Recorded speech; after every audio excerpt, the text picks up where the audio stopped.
Hey guys, welcome back to Electrical Car Repair Live. Thank you guys for watching and subscribing to the channel. Today will be super helpful video to any of you having a Dodge Charger, and if you need to find the fuse for the electric cooling pump, engine cooling pump, also known as auxiliary coolant pump, stay with us. We'll cover that in this video today. Now, not every engine will have that pump. We'll talk about that. Specific engines will have it, but we'll explain which one to check. If your car is overheating, you have problems with that, we'll cover it today in this video, and we'll explain why it's super important to test fuses and how to test them as well. Before we start, let me tell you a little bit about us, guys. Every single car we get here at the garage, we try to make at least 200 to 300 free repair videos. If you have a Dodge Charger, we'll be making even more.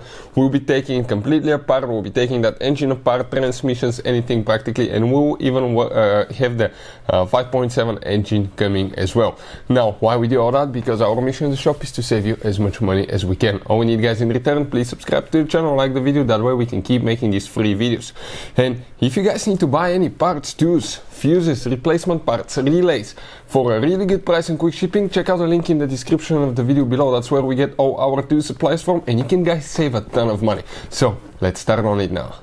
Specifically, guys, we have here Dodge Charger. That's a 3.6 engine, but if you have the 3.6, most likely you will not have that fuse, but we'll explain where it's located for the people with the V8s, mostly 6.2, and I think some heavies might have it as well.